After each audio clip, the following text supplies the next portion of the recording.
سال شروع ہوا ہے 2020۔ اس حوالے سے ایک دو باتیں عرض کرنی ہیں۔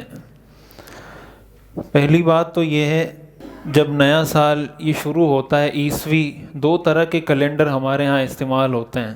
ایک کو عیسوی کیلنڈر کہا جاتا ہے یا میلادی کیلنڈر کہا جاتا ہے، جس کا آغاز حضرت عیسیٰ علیہ السلام کی ولادت سے ہوتا ہے، اور ایک ہجری کیلنڈر ہے جو مسلمانوں کا کیلنڈر کہلاتا ہے یا اسلامی کیلنڈر کہلاتا ہے۔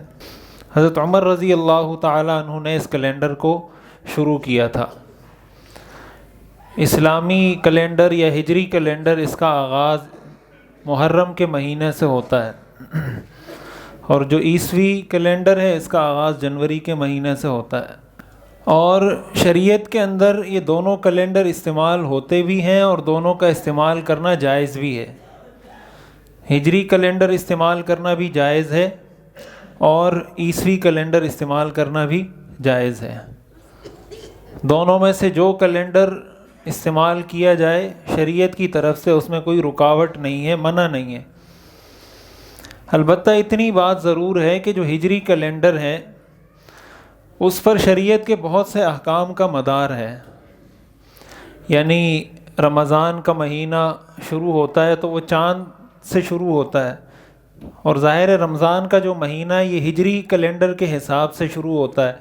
عیسوی کیلنڈر نہیں ہے کہ آپ نے دسمبر کے مہینے میں روزے رکھنے یا جنوری میں رکھنے یا فروری میں رکھنے، ایسا نہیں ہے۔ اس لیے علماء نے لکھا ہے کہ اس کیلنڈر کو محفوظ رکھنا یہ فرض کفایہ ہے، اور فرض کفایہ اس لیے ہے کہ اگر امت کے سارے لوگ ہی اس کو بھلا دیں گے اور اس کا استعمال چھوڑ دیں گے تو پھر کسی کو پتہ ہی نہیں چلے گا کب رمضان آیا، کب گیا، کب عید الفطر ہے، کب عید الاضحیٰ ہے، کب قربانی کرنی ہے، اور زکوٰۃ کا سال کب پورا ہوا، کب نہیں ہوا۔ یہ ساری چیزیں ظاہر ہجری کیلنڈر سے طے ہوتی ہیں، تو اس لیے اس کا محفوظ رکھنا یہ فرض کفایہ بھی ہے، اور ایک مسلمان ہونے کے ناطے ہمیں اس کا پتہ بھی ہونا چاہیے۔